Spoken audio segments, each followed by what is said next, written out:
నూతన సంవత్సరం సందర్భంగా వనస్థలిపురంలోని ready to serve old age హోంలో జాతీయ బీసీ సంక్షేమ సంఘం తెలంగాణ రాష్ట్ర ప్రధాన కార్యదర్శి బెజవాడ ప్రణీత్ గౌడ్ ఆధ్వర్యంలో అన్నదాన కార్యక్రమం నిర్వహించారు. ఈ సందర్భంగా ఓల్డ్ ఏజ్ హోంలోని వృద్ధులకు స్వయంగా తన స్వహస్తాలతో భోజనాలు వడ్డించారు. అనంతరం కాసేపు వృద్ధులతో సరదాగా గడిపి వారి యోగక్షేమాలను అడుగు తెలుసుకున్నారు. ఈ సందర్భంగా బెజవాడ ప్రణీత్ గౌడ్ మాట్లాడుతూ నూతన సంవత్సరం సందర్భంగా వృద్ధాశ్రమంలో గడపడం తనకెంతో సంతోషంగా ఉందని అన్నారు. వృద్ధులతో మాట్లాడిన కాసేపు తన అమ్మమ్మ తాతయ్యతో గడిపినట్లుగా అనిపించిందని అన్నారు. తనకు ఇలాంటి అవకాశం కల్పించిన రెడీ టు సర్వ్ నిర్వాహకులు పెద్ద శంకర్ కు కృతజ్ఞతలు తెలిపారు. ఇక యువకులంతా తమ పుట్టినరోజు వేడుకలను ఇలాంటి వృద్ధాశ్రమంలో జరుపుకోవాలని ఆయన పిలుపునిచ్చారు. అనంతరం రెడీ టు సర్వ్ నిర్వాహకులు ప్రణీత్ గౌడ్ ను సాల్వాలతో సత్కరించారు.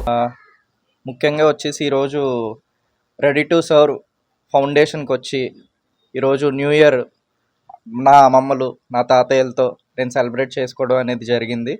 నాకు ఈ అవకాశాన్ని ఇచ్చిన ఫౌండర్ శంకర్ గారు నా కృతజ్ఞతలు, చాలా థ్యాంక్స్. ఇంకోటి వచ్చేసి ఏంటి అంటే ప్రతి ఒక్క యూత్ ఈ ఫౌండేషన్ గురించి తెలుసుకొని మీ యొక్క యందు వచ్చి అందరూ మన ఫౌండేషన్కి వచ్చి సర్వ్ చేయాలి. ప్రతి ఒక్క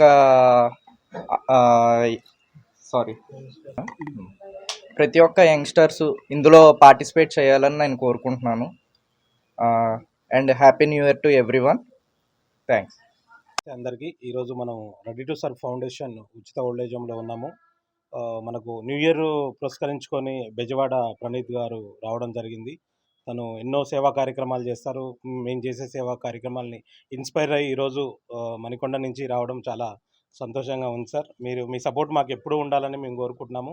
సో అలాగే ఓల్డ్ ఏజ్ హోమ్లో ఎవరైతే ఇబ్బంది పెడతారో ఆర్థికంగా ఉండి ఏదన్నా ఇబ్బందులు ఉంటే నాకు తెలియజేయండి. వనస్థలిపురం డిమార్ట్ బ్యాక్ సైడ్ మన ఉచిత ఓల్డ్ ఏజ్ హోమ్ ఉంది. సో 20-25 మంది ఉన్నారు.